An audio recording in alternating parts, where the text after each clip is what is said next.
Welcome to round three, last round of this season. I thought I was going to get matched against one of the two banned accounts in my bracket, but unfortunately we got Nick, so there's just going to be some QP on QP violence. Let's see what he's got on defense. So, Annihilus, Symbiote, Thanos. We're going to try to one-shot this because I pulled Annihilus to offense thinking I was going to get to try stuff, so my defense and offense are actually in a bit of a semi-weird spot, but we'll make the best of it.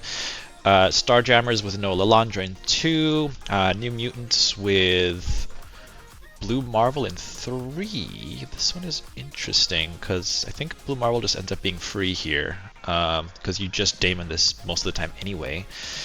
Immortal Weapon Sus, so this one's also kind of a free room. Mephisto Exalted, so this one is interesting. We'll have to figure out what counter we can try against this, because Mephisto is going to mess basically with the Odin comp. He's going to go fast, so Odin will overwrite his battlefield effect, but that means your team has to survive Storm and Morph and Mephisto before you get to go, so that could definitely get super spicy, so we'll have to think about this one. And then Full Daring Warriors in 6, another really big one, not as big as round 1, but still pretty big, so I'm going to try a different one-shot here today to see if that kind of helps with things. Let's see, I'm probably going to focus on this trio here, and you'll see what that means in a bit, but yeah, let's see if we can test some stuff and just prep for next season so we can take it all the way, because yeah, this season has just been very weird. The meta shifted in a lot of weird ways with Annihilus and with symbiotes, which is cool, but also the whole account situation with some people getting banned, coming back, coming banned. Some folks got free wins, others didn't. Then compensation. So this season is kind of a wash as far as I'm concerned. So I'm just got to do a lot of testing, which is cool. So I'm 17 right now, which is the lowest I've been in a while, but that's fine. We're not that far away from top 10 again. So yeah, hopefully we can get another win today. Otherwise, we're just gonna reset for next season, and maybe I'll do a defense video for that. We'll see. I said that last time and then did nothing. But anyway, let's get to the attacks. Alright, starting with stage 1. So I brought Annihilus back to offense, mostly because it's just more fun. I hated what my defense looked like when I was shoving Symbiosis Annihilus in there, and every time I'd have him on offense, I could just do more fun things or try out things. So I don't know. I'll probably try this into the next season as well. At least until I can test against, like this one has Thanos, which I don't really care about because I'm not sacking. So if this was Quicksilver, how much worse would this be? But there's also something weird happening here, so this isn't exactly a 100% conclusive slam dunk. Like this fight actually went pretty smoothly, even though obviously people are low. But yeah, I don't know. This is quite the gamble, because if I had failed this attack, I would have lost, just straight up, because my opponent did pretty well. So it's quite a big gamble doing this. So if I run into a 3-diamond one of these guys, do I just completely instantly lose because maybe I can't one-shot it? I don't know. But anyway, I have the advantage here because Quicksilver is just better than Thanos here. So what I've done here is I have everyone as a striker instead of null. And here's why, and I think this is what's happening, because reduce passive assist chance of all enemies by 100%. So null should not be getting assists, you would think. But the way his assist is calculated, I think, puts him at 155% assist chance, so he still has a good chance to assist, and you'll see sometimes he assists, sometimes he doesn't. And the reason why I think it works the way it does is because he gets 50% assist chance base, then 15% assist chance per villain ally, and then 50% assist chance per symbiote. So for any symbiote villain ally, he gets 30%. So 50% plus what is it? There's three allies, so 3 times 30%, and then Annihilus is a villain, so another 15%. I think that puts him at 155%. So basically he has 55% chance to assist after Annihilus takes it down by 100%.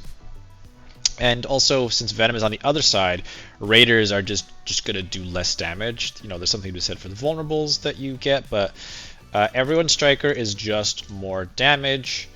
And with the assists in play, it does mean I get the occasional double tap. So, Quicksilver goes first. This will hurt way more next week. But you see here, no assist. So that's unfortunate for me. Oh, and here's the other weird thing. Annihilus here should not have Darkness. Mine doesn't, which is correct. His does. And that's bad because this is my one. So, is it affecting his damage actually? Maybe it's a Phantom. Because I think with Darkness here, he should have lower stats significantly. But he also has the boosts. What is Darkness again? This is gonna be another long video. So Darkness, what does it do? Gain lower damage reduction, damage, and resistance by 25%. So I guess maybe it is a display issue then, because this is damage. If I'm going minus 25, but he gets 10% from the room rule. Okay, yeah, see here his resistance is going down, and he only has plus 50%, so I guess this is minus 10%. So yes, anyway, it looks like the Darkness is affecting him, so he is just doing less damage, and I guess also the damage reduction somewhere. So yeah, unfortunately it looks like a bug. I don't know why it only is on defense. I went and tried this in war a bunch as well, and the same behavior occurs where the Annihilus on offense does not get a Darkness, but the Annihilus on defense does. So this is messing with how the matchup should play out a little bit. I don't know that it would make a difference here, because you'll see it's a fairly good attack. But anyway, so Annihilus goes here. See, he also gets an assist, right? So same logic for me, that sometimes he gets an assist, sometimes he doesn't. So there's a little bit of RNG there. Now my Annihilus gets to go. You can see right now, fairly even in, I mean, we're both 1 diamond, so fairly even in terms of perma damage that's occurred. But I get the benefit now of being able to just hard focus Annihilus. So I do the special here because it's just more damage. And now I do get an assist, which means I also get an ISO shot. And, you know, he's already very close to being, like, pushed. So, you know, once, you know, I don't know, if I get a lucky Riot Diamond or whatever, then this will be even better. Then I just do the null special here, because speed bar is on the table, and technically the special does a little more damage than the ultimate. And again, it almost pulled the rod off him, but again, this guy is just stacking. Let's see, does this stack? He's stacking. Okay, it doesn't. The number of Darkness doesn't really affect him anymore, I guess. Whoops. Null. I keep forgetting what Darkness does. Internet speed for each enemy. So I mean, the speed stat that I'm getting doesn't matter. Then mind control. So mind controls are off the table, so this is irrelevant. So it's fine. Okay, so it's just this one line, and it's not stacking. So the amount that he's getting is not getting worse, but fundamentally he just should not have this. And then I do a Carnage ultimate, you know, hoping for another assist. Boop, and there you go. The rod is off. So at this point, I have a massive advantage. I do a Venom special into him just in case. Like, the only way I don't clean this up properly is if Annihilus somehow survives, does his shit. But also you'll see now, because speed bar is on the table and they're all, you know, I'm pushing a bunch of people low, my null is just going to take a whole bunch of turns. So that's what I'm saying. Like, even though the end health looks bad, you'll see that it's kind of a stomp at this point. Like, the minute you push Annihilus, the rest of them kind of just are irrelevant at this point. So I see Null is he's taken what, 1, 2, 3 turns in a row at this point, and he just keeps going. So, yeah, the mind control kills Venom, and then my passive ping from Annihilus kills him. So I feel like this will scale pretty well, at least against the usual 1 diamond and below Annihilus that I encounter. The wrinkle is just going to be like, can I pull this off against a 3 diamond Annihilus or even a 4? Probably not is the answer because, I still took a lot of damage, and maybe I can if I can still like stay ahead of the other Annihilus and kill him, but it's going to be very, very iffy, I guess, at that point. So I still like this attack. I'll see if I can just keep this and just see, if having a larger Quicksilver also helps me clean this up better in the future, because you could argue some of the folks on the other side would have died already. But I also don't know how this will play out if it's a true mirror of just Symbiote 6 Annihilus versus Symbiote 6 Annihilus. That might play out very differently, and I might just straight up lose. So a little bit more testing to happen. I'm hoping U32 is where I get to try this out for reals and just get a really good feel for this comp, and if it feels like it's safe for me to do reliably. And then that means that I can change up my defense to match, well, not to match anything, but to see if I can somehow force my opponents to drop a different attack elsewhere. Because, again, if I'm doing this, the onus is entirely on me to one-shot the Annihilus. If I don't, it probably means I just lose. And I mean, that's what happened in the previous round. I guess that wasn't Annihilus versus Annihilus, but anyway, the onus is on me. It's risky, but it's more fun. I get to do more fun attacks, and also I get to do more fun defenses. So I guess I'll keep this going for a little bit longer. Moving on. Moving on to stage 2. I'll show this one just because it's slightly different than what I usually do. So it's Thunderstrike, Blastar, Sable, Old Man Logan, and then for the 5th I just broke Gwen because she will prevent the RNG that I had yesterday, which was my Old Man Logan got one shot and did nothing. But also her special is good, cannot be counterattacked, and she's big. And you'll kind of see a funny thing that happens here. But yeah, this is a very safe attack. At least for me, because again, she's 5 diamonds, so we'll see how hard she gets hit. But Sable ultimate to get off of Nova, and Old Man Logan is here to remove the charges, which makes that possible. Plus, I want the safeguard defense up on these guys, and you won't get that if he's charged. I guess technically you don't need Old Man Logan here if you're bringing a pre-taunt, because the only risk, now that I think about it, is if a big Havoc ults into a Thunderstrike without the safeguard, it means he removes the defense up, and I have seen a Thunderstrike getting one shot. Maybe at 4 diamonds, that's not going to happen anymore. But Old Man Logan is still good for you to get past this guy, but you'll see it doesn't really matter. So anyway, Havoc goes, yeah, like that. How much damage do you do here? Let's see. What is this, like 10-ish, 10.5 million damage, I guess, which is not insignificant. So like an Old Man Logan, as you already know, if you watched yesterday, can just straight up die. Then Blastar special here, which does great damage. You do eat some retaliates, which can hurt, but you have defense up, so it's fine. Plus Havoc already just evaporated, which was a little surprising. And then, yeah, look at this team. I do Gwen special, and they all died. I did not expect all of them to just fall over, but they did, which is the funny part. And then we do the Thunderstrike special. Boop. And this is going to end very soon. So yeah, I'm debating now. You probably don't need Old Man Logan here.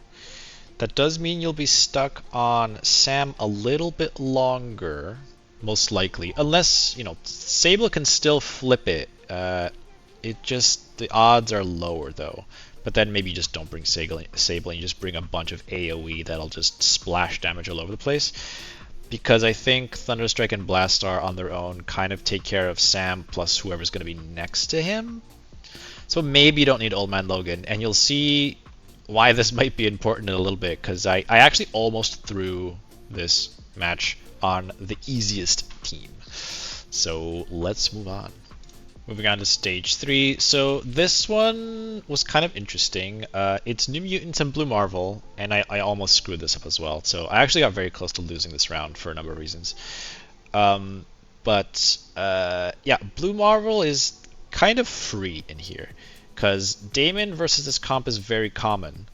So adding a Blue Marvel here doesn't really do much to them. However, and I almost did this, you cannot bring Apocalypse. Because Apocalypse is charged, and that means Blue Marvel will actually go first. And I don't know who survives that. I mean, Apoc will die. Yo-Yo and Damon, I think, survive. But if they're the only two alive, I don't know if he survives. Anyway, this could get very messy if you bring Apoc. And there's no other damage mod you can add here from what I did, if I'm not mistaken. So I brought Darkstar in just as a safety, where if someone survives the double tap, at least she will then ping and hopefully do the rest of the damage. But it still worked. So I'm not going to play it, but you can see, you know, turn bonus is 28, which means 2 turns. So Yo-Yo went, Damon went at the end. Darkstar didn't need to do anything, but, you know, better safe than sorry here. You could probably bring... what else could you bring here? Assuming you're guaranteed to get the double tap and BM, then you can just bring something relatively fast otherwise. But here I was mostly just worried about Blue Marvel somehow staying alive, or this 5-diamond cannonball, and, you know, relying on the ping. But anyway, didn't need it, so just gonna move right on. So this is the room that I almost I almost dropped, and if I had lost because of this, it would have kind of been hilarious and depressing at the same time. So. And this is why I was debating, like, do I really need Old Man Logan in the other one? Maybe not. So here, the problem was I did some bad math, I guess, because the concept here was, you know, there's a Super Scroll here, which we can abuse, so, you know, he's going to go first, and then he's going to hit into Black Knight, but then Daken will go flip everything, and then Storm would stun Iron Fist in the middle, and then I'd spread the stun with Rachel, and from the slows with Daken, I would get to do that before they get to go, yada yada, and then Apoc will punch, all that good stuff. But I did something wrong somewhere, and this is the second time I do bad math today, so I should probably just stop. But anyway, I intentionally put Doc in here because I thought that even with a 20% rewind, he should still go first. But actually, maybe the math wasn't wrong, because I thought there's... Let's look at this together. So Iron Fist, Steel Serpent, Super Scroll. So... yeah, so reduce speed bar by 20%. If he has 2 or more villain allies, reduce speed bar by an additional 40%. So I know Lady Bullseye is a villain. I thought all of these all these other guys were heroes, but I'm gonna look this up now on my other screen, because if one of these is a villain and I didn't realize, then that's where the mistake was. So no, Iron Fist is a hero. Lady Bullseye villain. Okay, that's it. Steel Serpent is also a villain.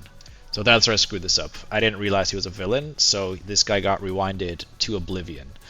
So, the alternative version of this was a Fantastic Four comp with speed bar, because they already stopped stuff and APOC and stuff, but okay, so I guess I can continue to do math, but I should have just checked if there's actually another villain. I thought these were all heroes. So yes, so anyway, Daken got rewinded too much. I probably just needed to put APOC here, who will get rewinded, but has a chance of retaliating and getting speed up, so then he would just still lap them. So yeah, just bad placement is ultimately what happened here. But anyway, Super Skull goes, rewinds way too much. Luckily, Black Knight kind of solos him though. But the problem is now Storm cannot stun because I haven't stripped the immunity off of anyone. So, you know, my plan of stunning him and then spreading stun to these two adjacent is just out the window. So she just does a little bit of damage, and that's it. So I started getting like really worried here, because also I just lose my charges on Black Knight and I lose Daken. Daken didn't take a turn, so he did literally nothing here. So here I'm immediately thinking, oh no, am I about to lose because I, you know, missed something. Luckily, Rachel hits like a truck, kills Super Skrull, flips stuff here, She's still, you know, random assist, sure, whatever. And at this point, I'm just trying to figure out how can I control these nerds without them killing me. So I ability block here. It didn't land, classic, but I mean he's old stats anyway. Then APOC luckily does get to go ahead because he's just, you know, he's just naturally faster. This guy resisted the stun as well, so like things are really not going my way. But then I figured unless if this guy doesn't die, I'm kind of screwed. Barely doesn't die, but also has a lot of bleeds on him from the room and whatnot, so I assume he's gonna die. Now, Swordmaster Ultimate always hurts, but luckily BK, I mean, I guess even if he died there without the assists, it wouldn't have mattered. But yeah, now he's dead, so these 3 people need to kill these 3 people. And still Serpent takes a turn. Luckily he doesn't hit that hard, but these slows can mess with the turn order. So anyway, but Rachel, because she killed Sus, got a bunch of turn meter, which also helps a ton, and I can't bring up the UI thing anymore. Woo!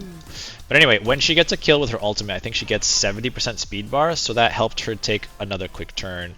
I used the special on Lady Bullseye to rewind her, because she's my biggest threat.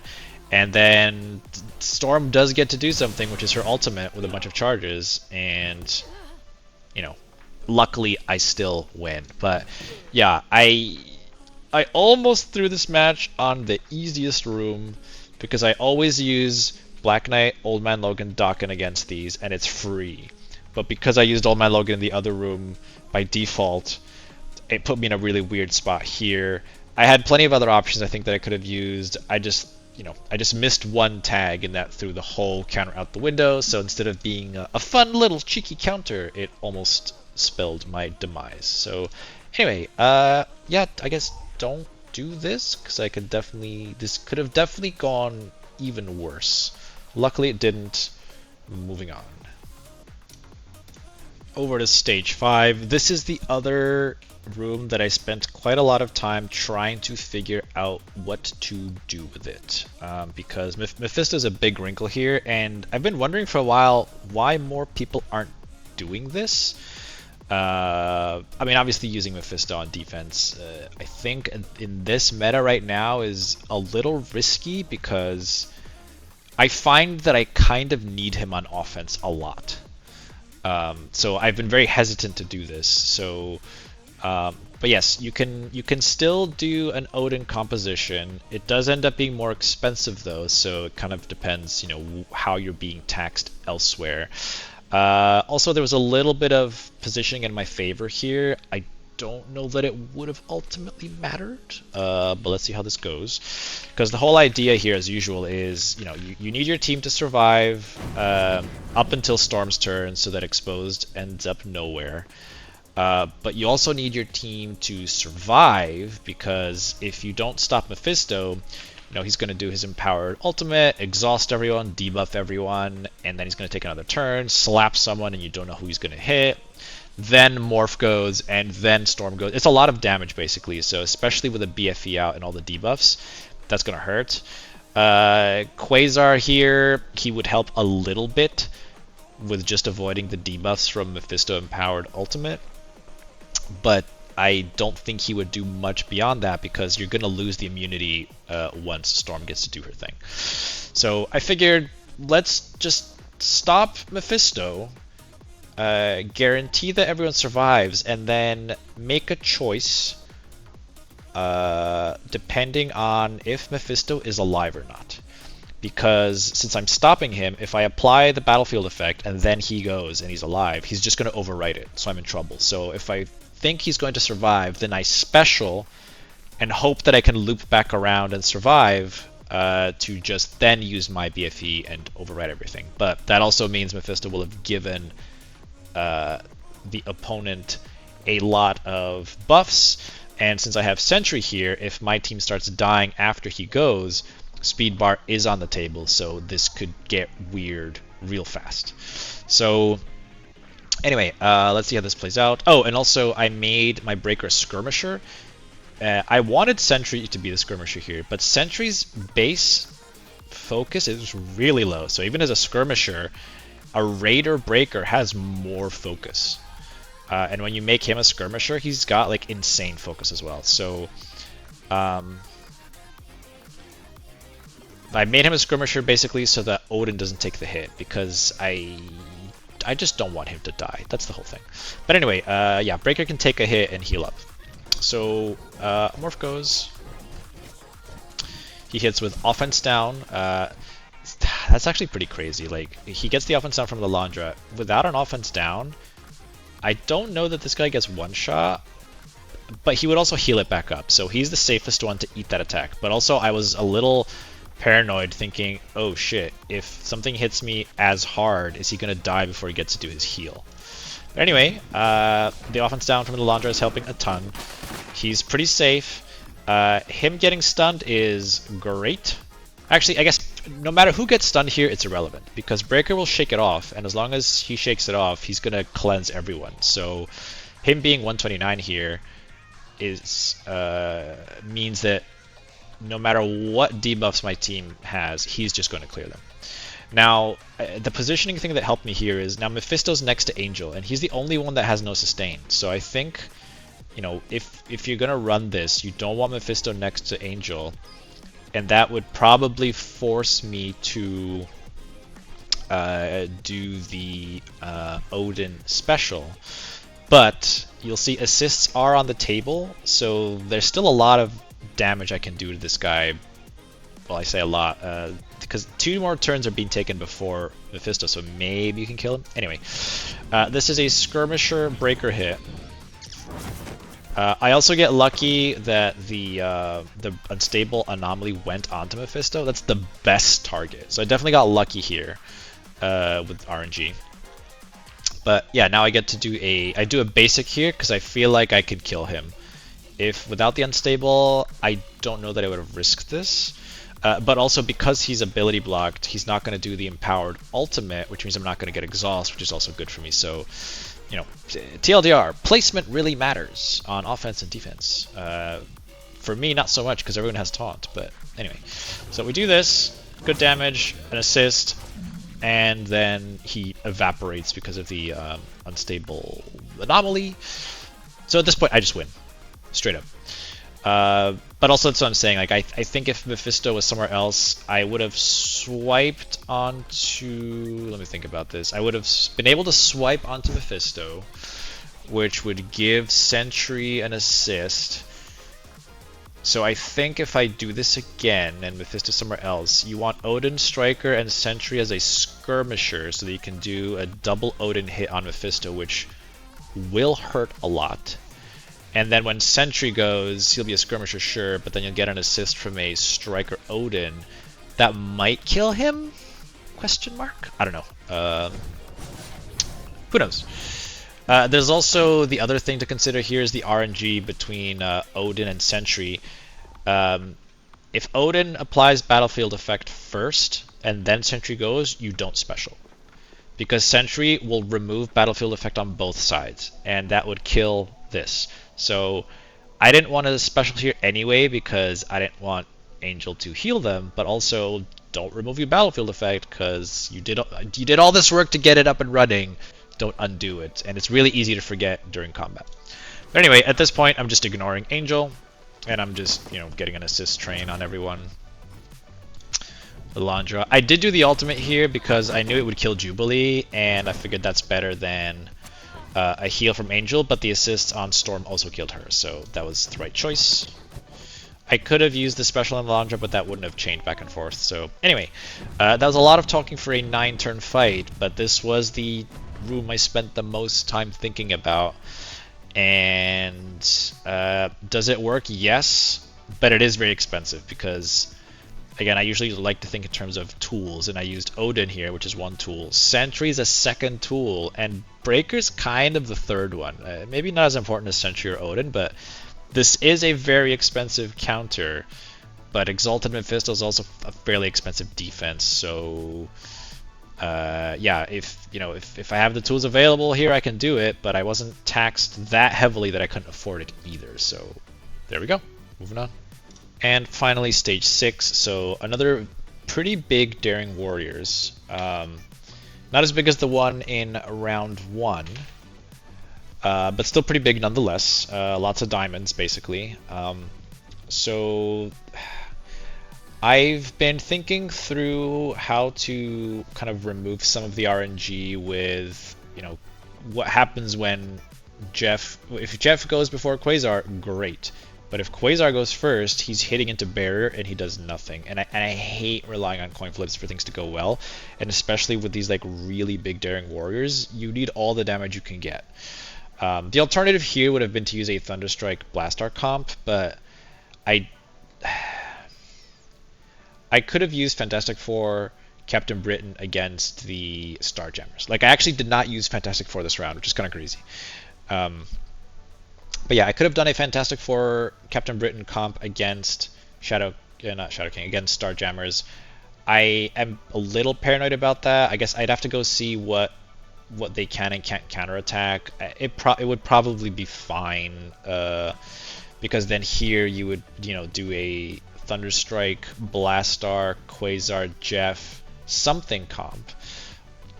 But then that didn't leave me room for other big weapons I have that are probably a lot safer. So again, I'm talking way too much here, but let me just walk you through what actually happens here and why it makes sense and all that stuff. So the reason why I bring Songbird here is not for her ultimate, which is usually what you want to do, but because her ultimate is unblockable, which is great. But again, you're just going to hit into a shit ton of barriers. So all you're doing is giving them offense down, which Eclipse is then going to flip into offense up. So Songbird is actually not good here. However, her special clears all barrier before it does anything. And then it hits for 400% damage, which is actually more than what she hits with the ultimate. The speed bar part is irrelevant in this comp, at least, because the speed bar reductions are not on the table yet. It also, has extra focus, whatever, can't be blocked or dodged. Can't be blocked is the important part. So this removes barrier and can't be blocked. It doesn't hit everyone, but you can focus on the trio you want to murder. So what I do here is I hit into Daredevil because I generally like killing Thrasher and or Speedball, and whoever's in the middle here is just gravy. Now Quasar gets to do, good damage into no barrier. So you do the ultimate, also can't be blocked. Did I make him a striker? Let's see. I guess I did. Okay. I remember debating if I should make him a striker or not, but I guess, yeah, Songbird is kind of guaranteed to give vulnerables, so that makes sense. Because she has his like 95% crit chance. Actually, is that true? Songbird. Huh? Oh, Songbird, where is it? This does not make sense. She has 45% baseline and then gains 50% crit chance, and she's a raider. So stats panel is not working for crit chance. Unfortunate. But she has a lot of crit chance. You can see here all these vulnerables. Like this, Songbird and Quasar have taken turns. The only person that can apply vulnerables is Songbird, and you can see what she did here, right? It's a lot of vulnerables. And Quasar actually ate one of these. So anyway, then Jeff goes, pulls everyone together. I was hoping Daredevil would die here, but he barely hangs on. The good news is, though, that because I have Professor X here, the mind control kills Thrasher because he was also low. So that was good for me. Obviously, using Professor X here is expensive, but because there was no Phoenix Force on defense, he could just float. Now, Eclipse does this. 5 Diamond Eclipse hurts like hell. Almost kills Jeff and Songbird. But then Professor X gets to go all the way down the clump. Someone resisted something? Jessica resisted something interesting. But the mind controls and the the ISO hit, or whatever. Mind control plus ISO is a lot of good damage. And then here I figured I will kill Daredevil because he doesn't care about the blind. Speedball, he's blinded so he won't do damage, but also everyone has disrupt, so he's not going to give buffs. So I actually don't care about Speedball anymore. So boop, let's just get him out of the way. I could have hit into Eclipse as well, but I just wanted to get Daredevil out of there. You'll see Speedball goes, but it doesn't do anything. And then my team that is just naturally faster, plus Professor X is getting some extra speed bar from Why is he going faster, actually? Because he gets... on enemy... oh, it's just on enemy turn. Okay, for some reason I thought that it was on enemy ultimate. But yeah, as long as... yeah, anyone going after him will just give him speed bar. Interesting, okay. So yeah, so he gets to basically lap them because Thrasher's dead, and Thrasher's what prevents the speed bar. So then we get to do the ultimate, and it's over. So we can just head out of this straight up because the score is right there. And as you can see, Nick dropped only one and was more efficient. So if I had screwed up either the Annihilus fight in one or that very silly Immortal Weapon sus attack, I would have just lost. So again, Annihilus on offense, way more fun, but also it means I can't afford to make mistakes. So it's definitely way more stressful, but we're going to roll with it for now. If we get into a situation again where we're just failing to clear Annihilus and can't come up with good defenses that trip my opponent up and it comes down to efficiency, which I hate playing for efficiency, I might revisit. But for now, this is what I'm going to roll into the next season with. Looking forward to some new rooms, and see you next time.